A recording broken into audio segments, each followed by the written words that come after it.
Hey guys, this is Camford 15 and joined by the standing Red Wolf over here. How's it going, guys? We're back here on another video for you guys, and this is another Fire This Force. is insanity! What's going on in the what happened in this episode? Insanity! Very much. But we're here to talk Fire Force Season 2. What did I say last week about the poster being symbolic about this episode? Now go, if you haven't seen the Fire Force Season 2 poster, or if you've seen it but you haven't looked too much into details, look exactly where characters are positioned. You'll see a certain pink-haired girl on the section of the evangelist. Yep. Anyways, we're here to talk about what Denzel said. An insane episode. Anyways, I think Too one, long we though. can, Like it's I think we can say we saw the birth of a new villain. I think we can wholeheartedly say that because I think we'll get to it. Anyways, the episode starts off where Hamea tells Sharon, like, look, retreat, get out of here. The fires are gone. There's nothing else. The fire force has complete reign, whatever to do. Take the fifth pillar and go away. So Sharon's like, all right, fine. He's like, all right, we're done here. We're fighting. Now, the thing is, Shinra can't fight him again because now he knows about Shinra's little special technique. So he's like, heh, giving the whole Goku syndrome. Oh, that attack won't work on me again. You can try, but it won't. And even Shinra knows this, so Shinra knows he's fighting a losing battle. Which, how are they going to fight this guy in the future now? yep. Anyways, they take Inca with him. They're taking Inca. Now Shinra's like, whoa. You can't take her. Come with us. We're gonna take you into Cuswell. We're gonna take you into safe protection. And let's just say this is when Inca loses it. Did you want me to explain this? Please go right ahead. So, anyways, she gets into a little spat fest with Shinra because psychologically she's thinking these people want to save me and they're just gonna put me in some kind of safe household for me. But if I go with these guys, I live a life of danger, a life of something that she literally goes batshit crazy here, guys. Legit. So she's comparing. I'm sure. I am sure that there's gonna be some crazy fanboys over there that are gonna be crazy over this girl. Just like there are gonna be people who are crazy over Toga. If So anything, there's one thing I gotta say. Inca, I swear, reminds me of Toga from My Hero Academia. Just the way she acts and her mannerisms of how crazy she can get. That's what reminds me of Toga. That's all I gotta say. Um, Continuing, like I was saying, the dynamics what she was going through in her head was what would happen if I go with the Fire Force and what happens if I go with the Evangelist. So essentially, if she goes with the Fire Force, she was thinking that she's just gonna be put into like some kind of safe house and being in protected. And we know for like 2-3 episodes straight from this girl, she don't like to be protected. She likes that danger life for some strange reason. She likes being put in the crossfire where she could actually lose her life. To the point, there was a freaking very gory shot of her with her eyeball out, looking like she's a zombie of some sort, arm all ripped off, looking like she wanted to be in a death state. That's the thumbnail of the video. That's gonna be the thumbnail of the video. I know you guys are seeing this because you clicked on, but that's definitely the thumbnail of the video. And when I saw that, I was like, oh, she's crazy. I thought she was just crazy. But no, she not just crazy. She's insane. Who would you say is crazier, Toga or this girl? This girl. Inca is more insane than Toga. And I know Toga's crazy, but this girl, she got to be one of the most craziest girls I've seen in anime, period. Um, Going on, Shinra actually tries to convince her, like, yo, don't do this. Don't you want a life of peacefulness and stuff like that? And then that's when she gets in a little spat for saying, what do you know about my life? I don't want my life to be full of this peaceful crap. I want to live my life the way I want to live her. Now, I can't judge her there. If she wants to live the life she wants to live, go ahead. But to the extent of possibly endangering people, which Shinra does bring up, he's like, but don't you see the damage? People could have died here. Well, people did die. That low-key triggered me when she argued with that too. It triggered me. Yeah. Like, why would I care and all that stuff?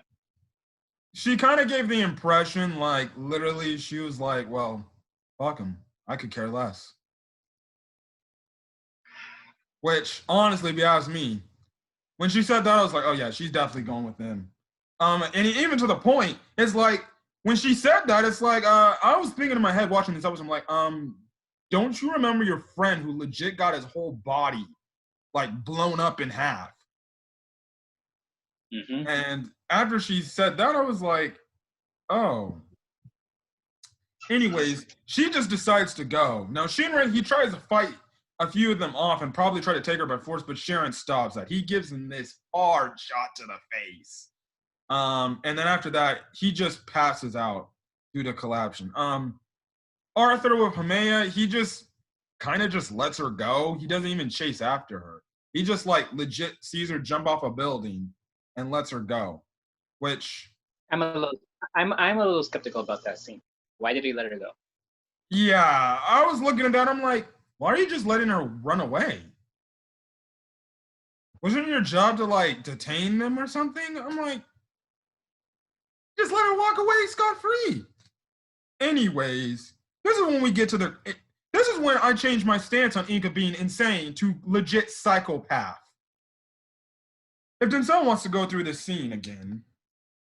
Okay, so they were going through like the back alley where they were meeting up, and then all of a sudden, the Inca's other friend, or I'm sorry, should I say, ex-friend, tried to stop them from taking Inca.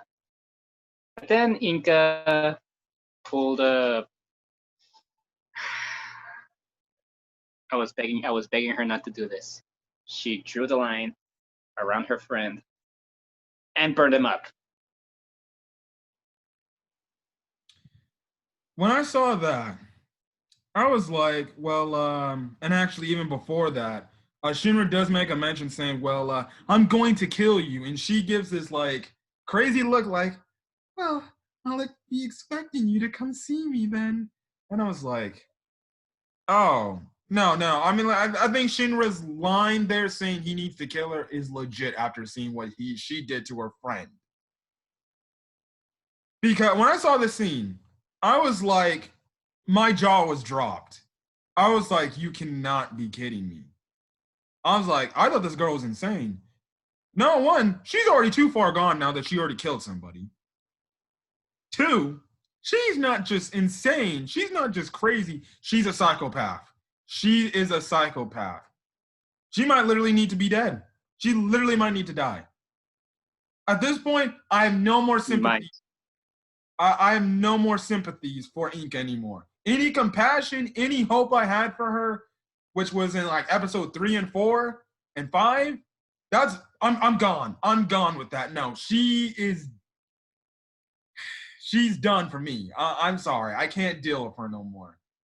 Her beliefs on putting herself in danger to the point she's endangering her own life is crazy. And when she and the fact that she doesn't care about the lives of others either. Well, she clearly killed one of her best friends because of it.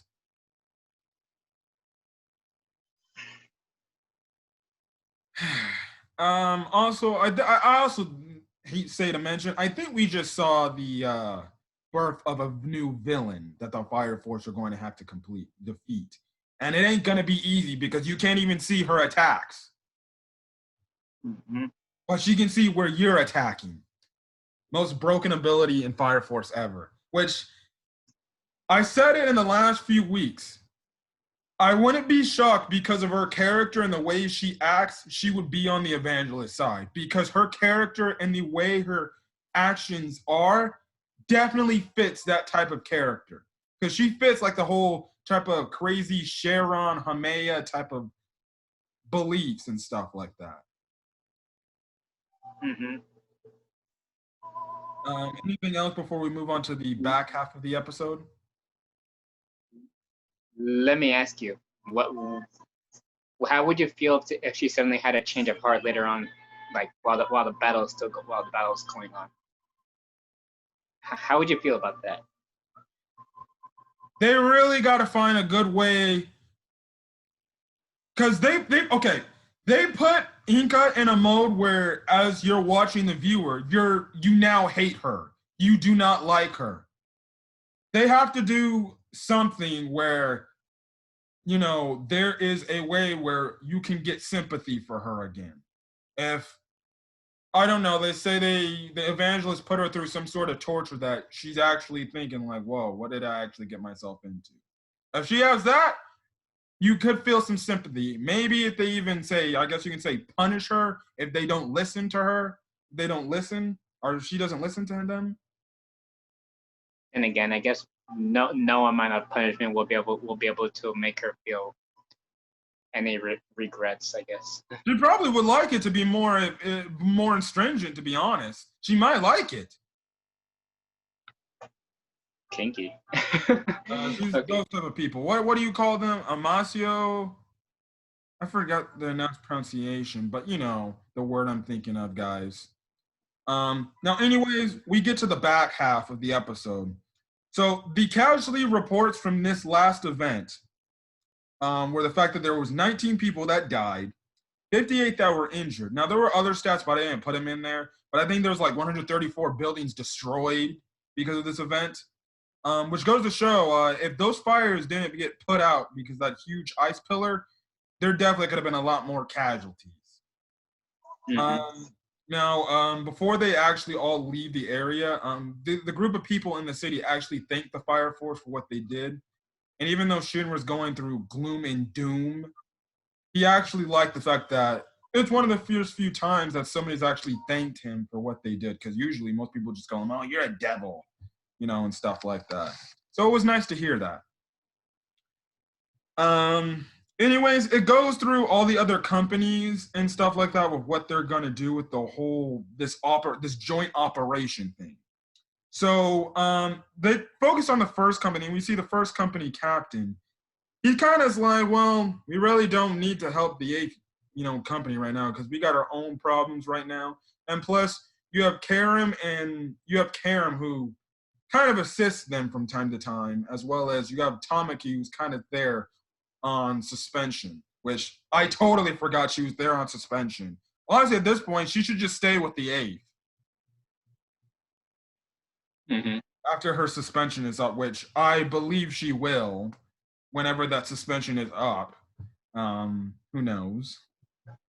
They focus on the second company, and they'll have Juggernaut actually help out in this joint operation. We do see the second company's their leader in a sort.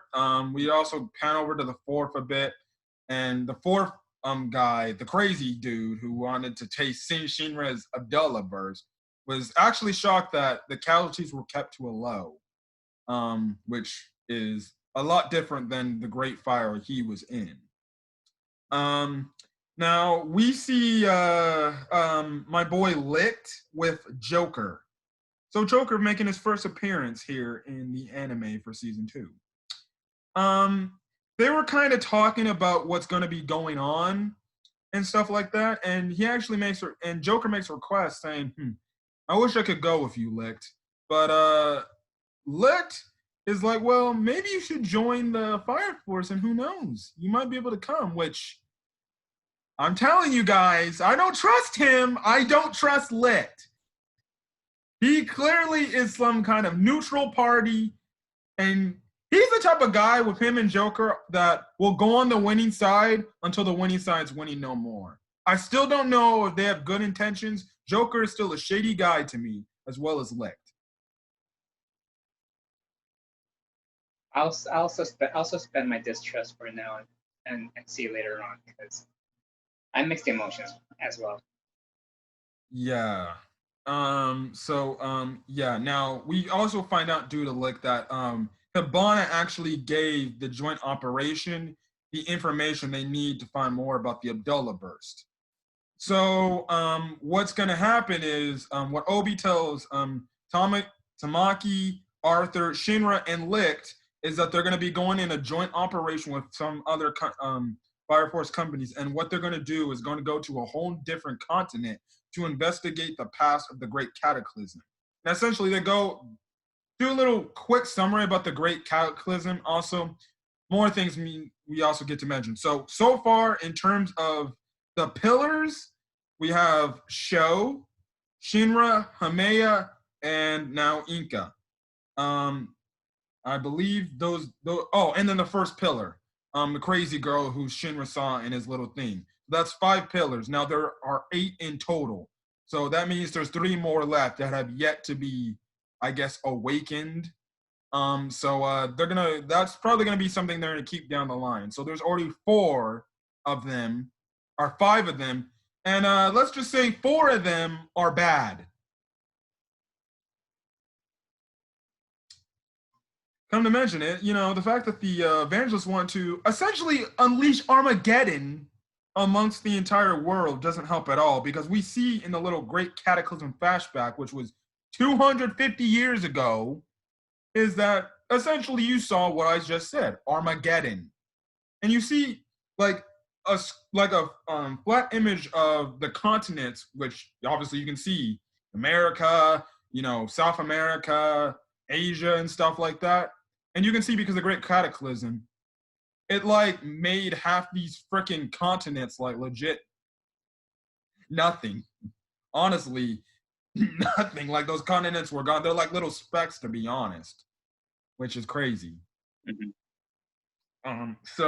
Yeah. Just now, imagine if that happened. Just imagine if that happened in real life. well, then that means half the world is going to be populated by sea.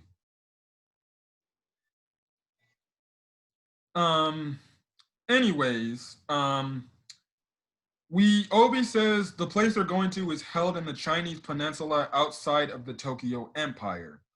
So they get ready to go, and they both this, I guess you can say, this cruise liner or this steamship, which looks pretty cool. They're wearing these nice little jackets and stuff like that, which make them all cool. I forgot the black guy's name, but he's there accompanying them. Pan from the 4th is there, as well as Juggernaut from the 2nd is there. So mostly the guys you see in the opening or what you saw in the trailers are here and stuff like that. Fun fact we get to know about Juggernaut is he's actually from the area where they're going to be going to. Although he doesn't know the area they're going to be investigating around, he does know that area because apparently his family grows, a potato farm out there, and they're like his potato farm are like really high sellers amongst, I guess, the rest of the world, which is pretty cool to find out and stuff like that. One last thing is they see this undersea volcano that's kind of above the water, and they kind of see that it probably had something to do with the Great Cataclysm. And I wouldn't be shocked if there's like dozens of volcanoes around the entire world because of it. So that's where the episode ends off. And next week they're going to be headed to this new continent and going to be doing some investigations.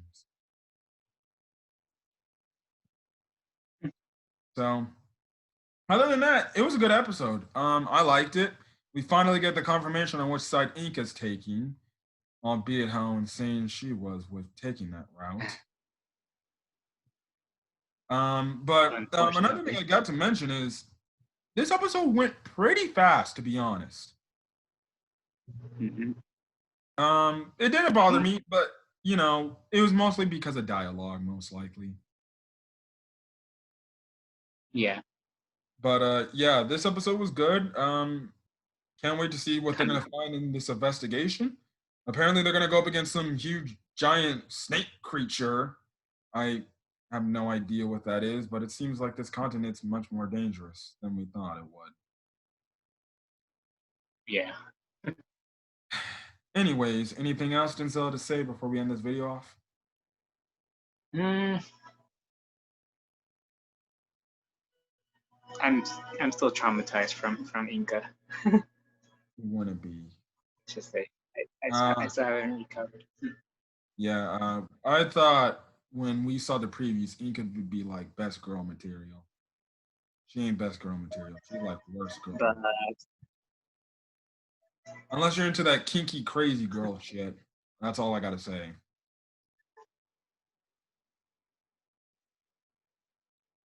and we're talking to you, Toga fans.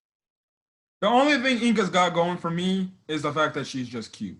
That's the only thing she's got going for me. Other than that, I don't want no more Inca. Anyways, enough about that. If you guys like the video, leave a like. Put your thoughts in the comment section, your thoughts about the episode.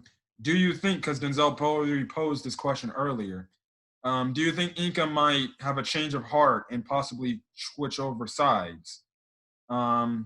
Again, like I said, do not put manga spoilers in the comment section. I do not want to get a notification to my phone saying, "Oh, this person commented this," and then I see the manga spoiler, and I'm like, really? I already have enough of seeing manga spoilers because I read some mangas of some and well, really just My Hero Academia, seeing what's gonna happen next this coming week. So yeah, you just like her new power, don't you? Sorry, she's stuck in my head. Good or evil.